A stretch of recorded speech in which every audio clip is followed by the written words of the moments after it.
What's been keeping you busy during the lockdown?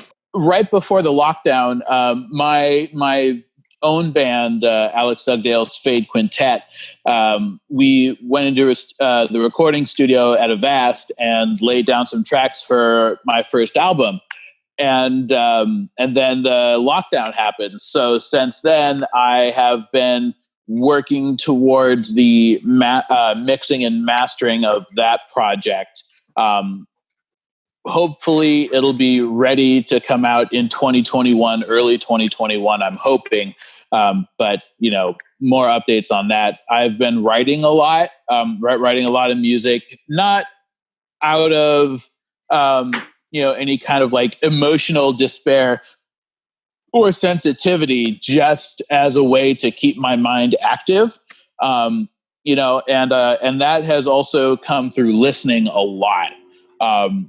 Checking out people's live concerts, or their own live streams from their homes, or re-listening to some of my favorite albums, checking out new albums. And I've also continued to teach private lessons online.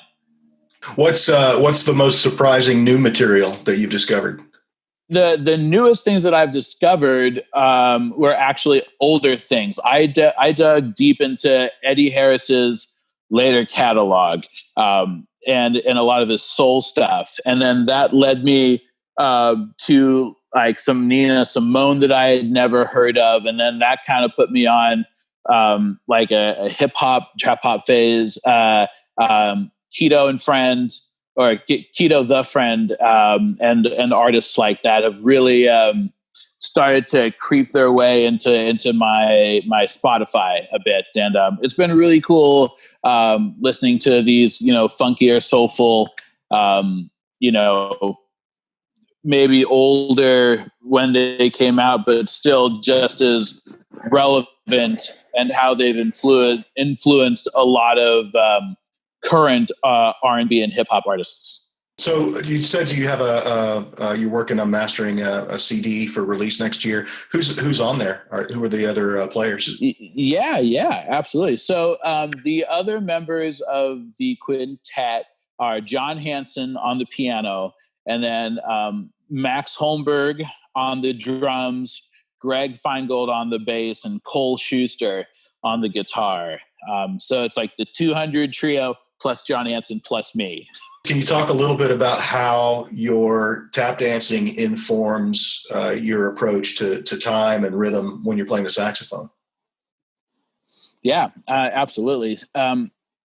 We'll start by saying that with any hobby or profession, you're going to learn a little bit about the history of that. And in my studies of tap dance and jazz, the histories of both are very similar. And so as my knowledge of jazz has increased, and my knowledge and skills on tap have increased, they've really, as you said, formed each other in a really beautiful relationship. And I remember specifically one instance in high school where Scott Brown had me choreograph an introduction to a song that we were going to do.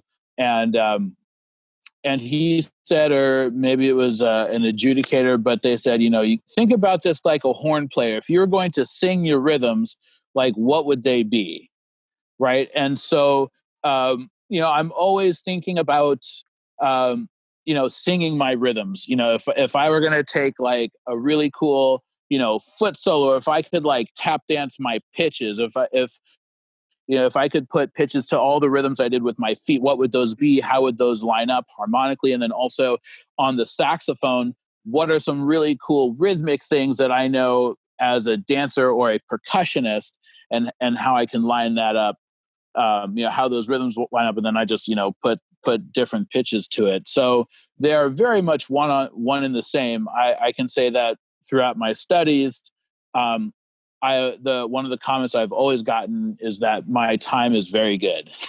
And I think it comes from that tap dancing. And I heard from many older musicians that all the greats, all the old school greats, like knew how to tap dance, or like would play for dance classes.